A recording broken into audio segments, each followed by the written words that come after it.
Buenas tardes, hermanos. Buenas tardes. Dios les bendiga. En esta tarde vamos a empezar un estudio de la palabra de nuestro Dios, así que esperemos que sea de bendición.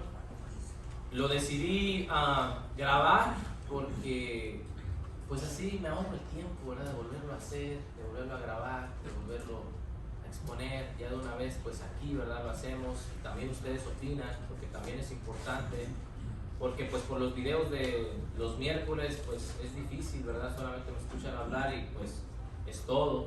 Pero desde aquí es un poco más práctico poder estudiar el consejo de Dios, poder hablar de ello, de algunas inquietudes que probablemente podamos encontrar en esta carta que vamos a estudiar en esta precisa tarde, que es la carta del apóstol Juan, la primera carta de Juan.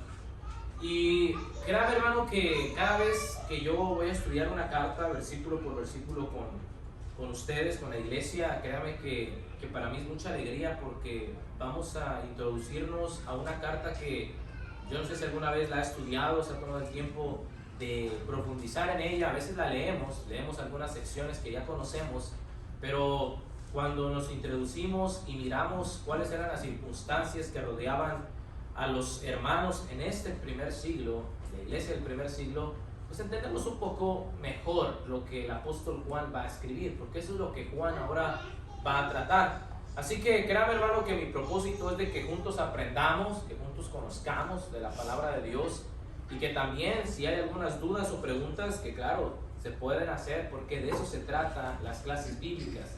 Se trata de preguntar, se trata de opinar, y sobre todo, mis hermanos, se trata de saber qué es lo que realmente Dios quiere de usted y quiere también de mí. Así que vamos a introducirnos.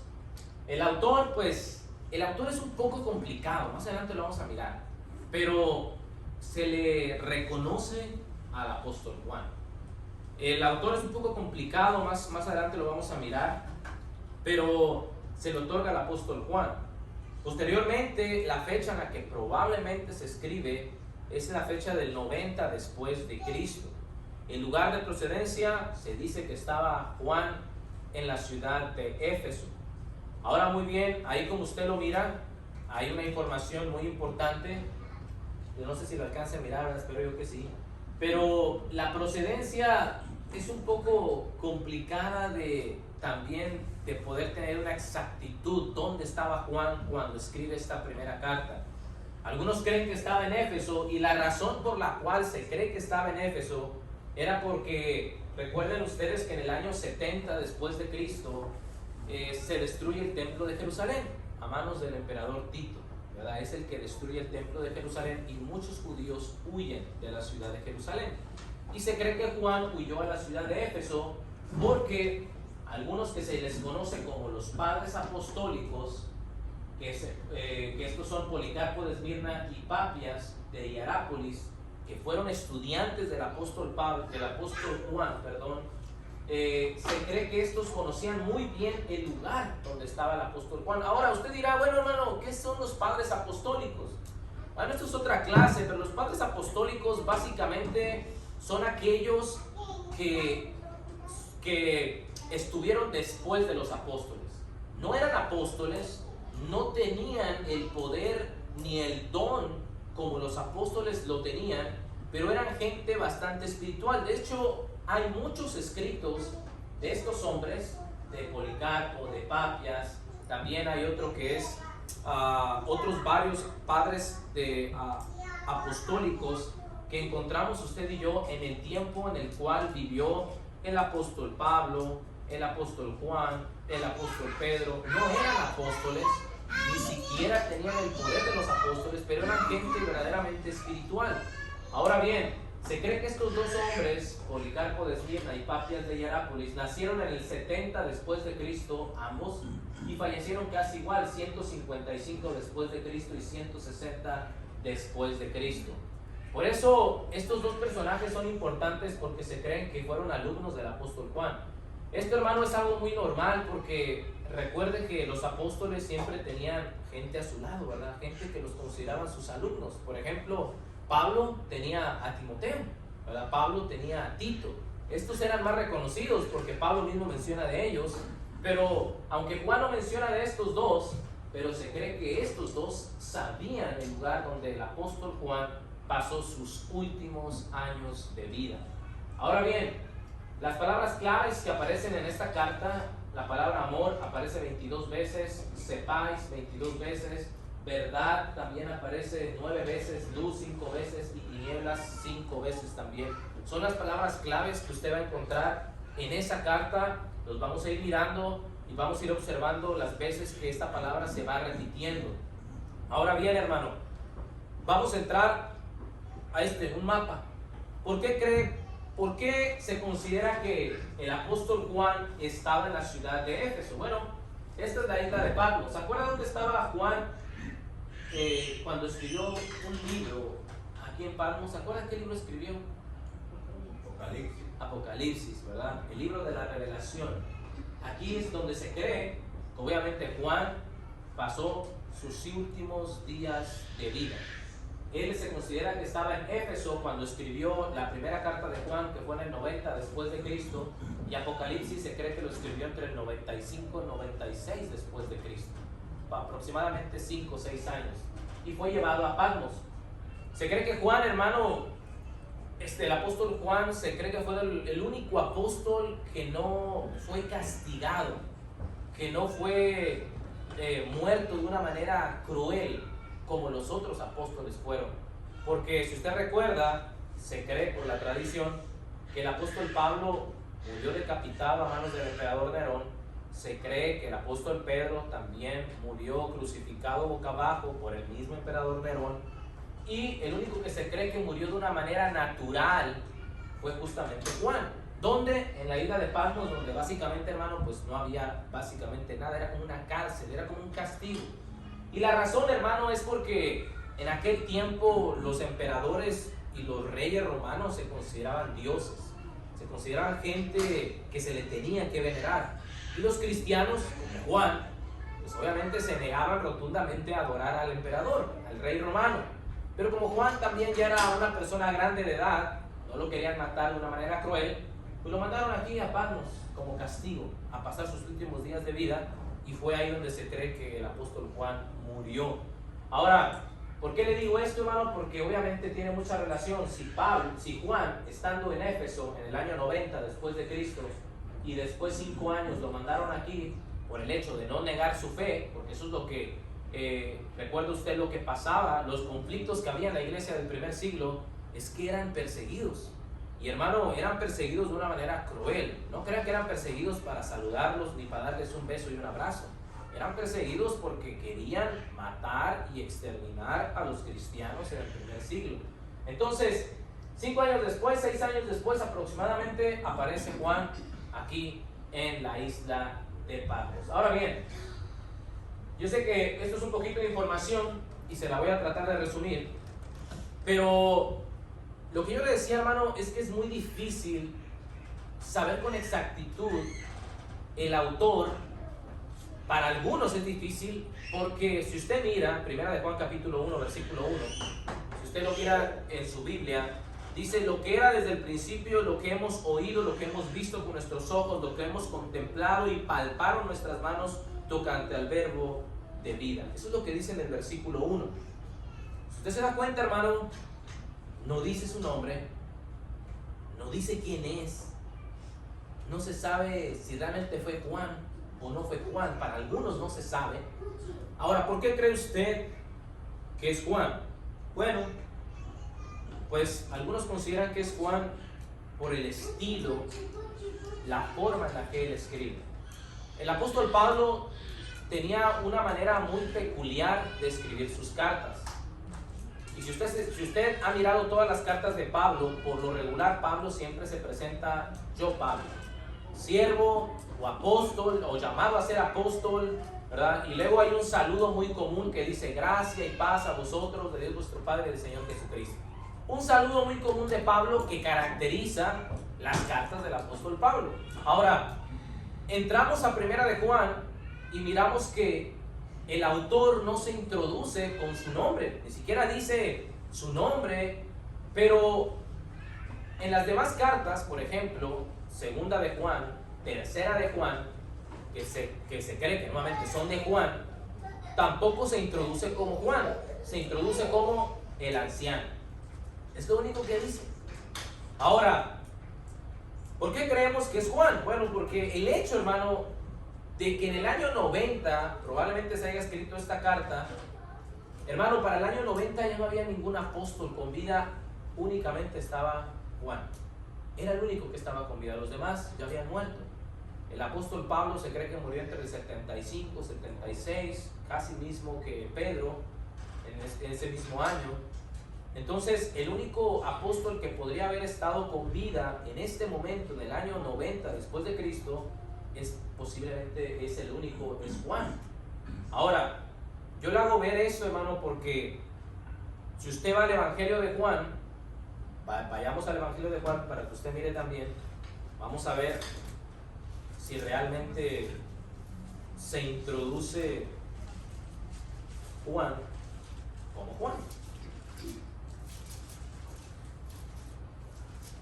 Juan capítulo 1, versículo 1, versículo, hermanos, que yo sé que usted ha leído. En el principio era el verbo, y el verbo era con Dios, y el verbo era Dios. Este era en el principio con Dios. Ahora, fíjese, no quiero que se confunda con el versículo 6, porque dice el 6, hubo un hombre enviado de Dios, el cual se llamaba Juan, pero este no es Juan el apóstol, este es Juan el Bautista. ¿Ok? Más adelante va a describir lo que hizo Juan el Bautista. ¿Ok? Ahora bien, lo que yo le quiero decir es que no se presenta como Juan. ¿Ok?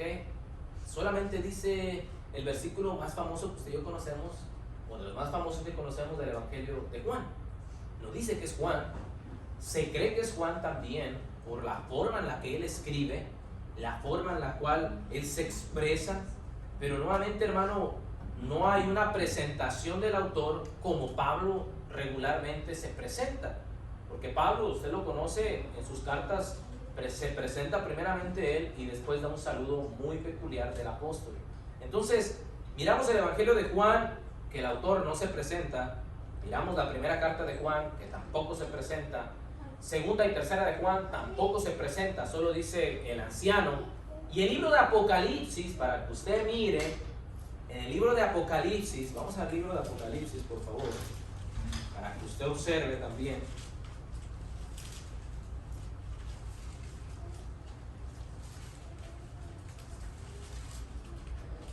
Juan Apocalipsis 1:1. Dice: la revelación de Jesucristo, que Dios le dio para manifestar a sus siervos las cosas que deben suceder pronto, y la declaró enviándola por medio de su ángel a su siervo Juan. Luego dice, fíjense lo que dice el versículo 9: yo, Juan, vuestro hermano y copartícipe vuestro en la tribulación, en el reino y en la paciencia de Jesucristo, estaba en la isla llamada Patmos por causa de la palabra de Dios y el testimonio de Jesucristo. Hasta ahí. Ahora, ese es el único donde sí se presenta como Juan. Ahora, en las demás cartas que él escribió no se presenta como Juan. Ahora, le vuelvo a repetir, Apocalipsis se cree que es Juan porque en el año en el que probablemente se escribe Apocalipsis, 95-96, el único apóstol que estaba con vida era Juan, el apóstol. Era el único que estaba con vida y al que probablemente se le dio esta revelación de Apocalipsis. Pero la primera carta de Juan, hermano, que es la que estamos estudiando y la que vamos a estudiar, quiero que usted mire que el autor no se va a presentar, pero entendemos que es Juan por las palabras que él expresa. Recuerda que Juan, hermano, fue uno de los apóstoles que el Señor amaba demasiado, y el Señor mostraba su amor hacia Juan, el apóstol, y por eso, por algunas de estas razones, se presentan en 22 ocasiones la palabra amor en esta carta. 22 ocasiones se repite la palabra amor, amor, amor. Eso lo vamos a ir mirando, pero lo que sí yo quiero que mire es que aunque no se presenta Juan el apóstol como este autor, se cree que es Juan por la fecha, por la forma de escritura. Ahora bien, había un problema muy grande en la iglesia de este tiempo, y es por esto que Juan escribe, ¿ok? Había un problema muy serio en la iglesia del primer siglo. El problema, hermano, era la falsa enseñanza, la falsa doctrina. Y lo más común que había y que se había levantado en este tiempo era la doctrina del gnosticismo. Yo en algunas ocasiones en las clases de Colosenses le he dicho que es el gnosticismo, pero se lo voy a decir aquí. Los gnósticos son personas que no creían en la humanidad de Jesús, ¿ok? Ellos no creen en que Jesús pudo venir en un cuerpo físico. Por lo tanto, ellos tenían que llegar a la equivocada conclusión de que Jesús únicamente era un estado mental, de que solamente era un estado espiritual, o que solamente era un fantasma que de repente se aparecía, ¿ok? Para los gnósticos. Porque para ellos la materia, en este caso el cuerpo físico, para ellos el cuerpo físico es un pecado. Y para ellos no puede haber una relación entre lo espiritual y lo carnal, porque obviamente la Biblia describe que no puede haber relación entre lo carnal y lo espiritual, pero para el gnóstico esto no puede ser, porque Jesús, siendo Dios, siendo espíritu, ¿cómo vino a formar en un cuerpo físico, en un cuerpo pecaminoso? Entonces para ellos el que Jesús haya venido en cuerpo físico era totalmente imposible, no se podía aceptar. Entonces empezaron ellos a enseñar ciertas doctrinas de que Jesús obviamente no había venido en cuerpo. Algunos lo creían, algunos otros no lo creían. Juan, algo que me llama mucho la atención de Juan, es que Juan les pone un título. El apóstol Pablo no les pone títulos, porque aunque el apóstol Pablo sabe que también hay falsa doctrina, en Colosenses, estamos viendo Colosenses los miércoles, pero Pablo no les llama por un título. Juan sí.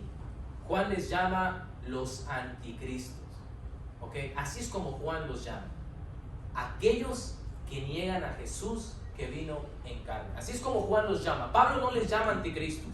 Pablo simplemente les llama falsos profetas, falsos maestros, falsas enseñanzas, pero Juan les llama los anticristos, ¿ok? Entonces, aquí, hermano, esta es otra clase, pero también quiero que usted sepa, si usted va al libro de Apocalipsis, usted en el libro de Apocalipsis no va a encontrar en ninguna ocasión, va a encontrar este título de los anticristos. El anticristo, usted puede leer Apocalipsis en sus 22 capítulos y no va a mirar en ninguna ocasión que diga anticristo ahí, ¿ok? Las veces que se mencionan es precisamente aquí en Primera de Juan y en Segunda de Juan también, pero lo vamos a ir mirando, ¿ok? Para aquellos que creen que el anticristo va a venir y que todo esto, bueno, vamos a mirar si va a venir, o ya vinieron, o todavía están, porque algunos esperan al anticristo, pero vamos a ver si Juan también lo espera, o Juan está diciendo no, aquí están, ya están aquí con nosotros. Entonces, por eso es muy importante esta carta, porque esta enseñanza se estaba introduciendo en la iglesia de nuestro Dios, enseñanza, hermano, que probablemente en nuestro tiempo también se puede introducir, probablemente no de la misma manera, pero sí siempre hay una falsa enseñanza que se introduce en la iglesia de nuestro Dios. Ahora, si usted se da cuenta ahí, en estas letras, si usted lo puede mirar, el gnóstico se funda en una declaración que el espíritu es bueno, que la materia es mala y que entre los dos no puede existir algún tipo de relación.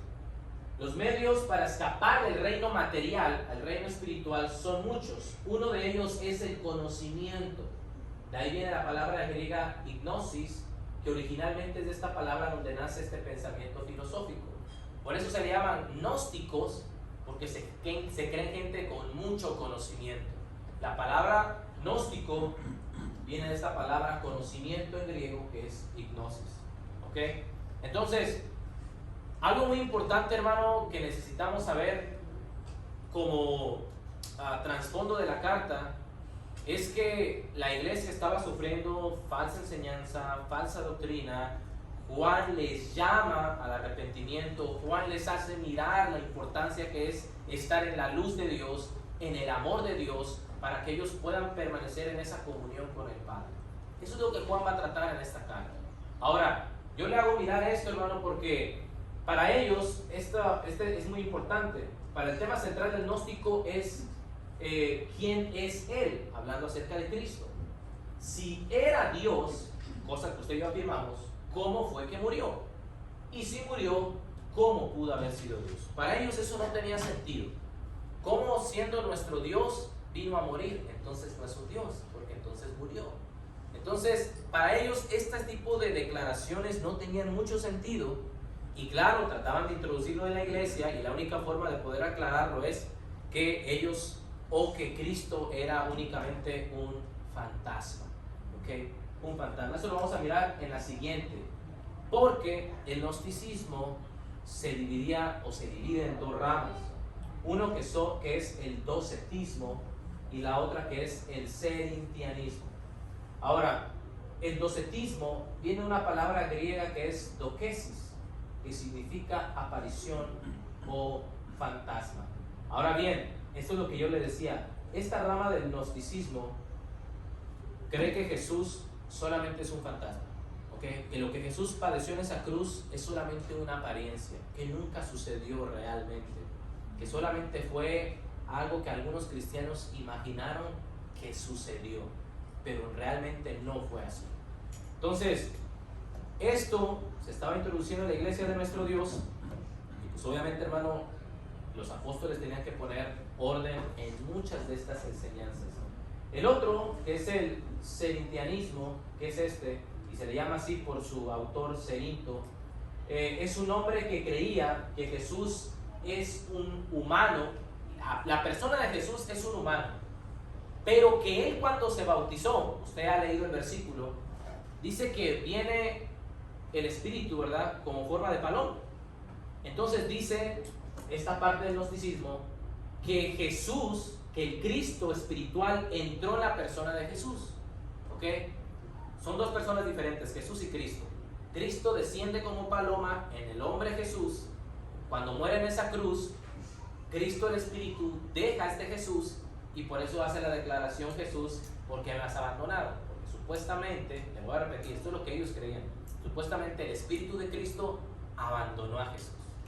Entonces, eso es lo que ellos creían. Ahora, voy a repetir, pues se puede escuchar muy lógico, ¿no? Decir, pues parece que sí, ¿verdad? Porque, pues no, pues la Biblia dice que sí, ¿verdad? Vino como paloma, entonces entró el Espíritu de Cristo en Jesús, y cuando Jesús declara, ¿por qué me has abandonado? Pues es porque el Espíritu de Cristo se fue, y el Jesús humano se quedó ahí. Claro, reconocían a Jesús como un buen humano, una buena persona, una persona sabia, una persona inteligente, un Jesús entregado a Dios, pero que no era el Cristo. El Cristo, Espíritu, se introdujo en él, estuvo solamente 3 años con él, y cuando murió en la cruz, escapó el Cristo espiritual, ¿ok? Y dejó a Jesús humano ahí morir en esa cruz.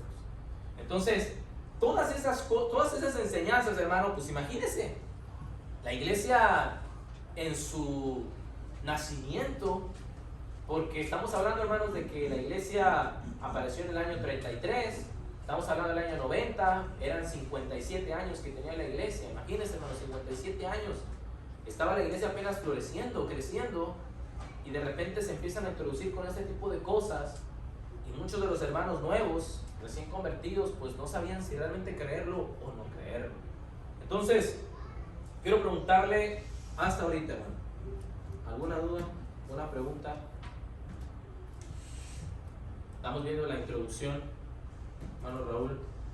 Hermano, en este tiempo también tenemos que ver que los judíos, muchos de los judíos no creían en Cristo, como lo creían antes, cuando que muriera Cristo, y cuando andaba Cristo, como lo atacaban. Muchos de esos judíos aquí están en la iglesia en este tiempo. Claro. Están contra Cristo. Y están usando los romanos como los que siguen a los cristianos, diciendo, estos son los cristianos, mire, hasta se les volteaban a los cristianos. Este es el cristiano que no cree en Dios, que no cree en el romano Dios.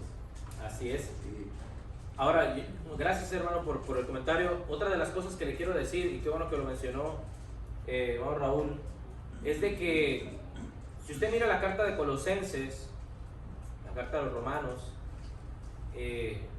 podemos decir también la carta de los Gálatas, el apóstol Pablo lidia con estos dos pensamientos. Uno, el filosófico, que es de parte de los gentiles, de los griegos, y el otro de los judíos, que ellos querían seguir apegándose a la ley. En el caso de Juan, en esta primera carta, él no va a hablar absolutamente nada de los judíos. Él no va a hablar nada de los judaizantes, únicamente de los gentiles, únicamente de aquellos que creían este tipo de cosas, estas falsas enseñanzas. Solo va a hablar de los gentiles, de los griegos. Ese va a ser su enfoque principal. Va a tratar de derribar este tipo de pensamientos que algunos de ellos tenían y que algunos en la iglesia estaban creyendo. Entonces, por eso es muy importante, hermano, considero yo, estudiar estas cosas, porque pues yo creo que en la actualidad, hermano, no estamos exentos tampoco de la falsa enseñanza, ¿verdad? No estamos tampoco exentos de las falsas aplicaciones a las cosas de Dios. Entonces, por este tipo de cosas, hermano, es importante ver qué va a decir Juan en estos capítulos. Pero algo que quiero compartir con ustedes, hermano, es que, como ustedes ya lo saben, ya terminamos la introducción, pero una de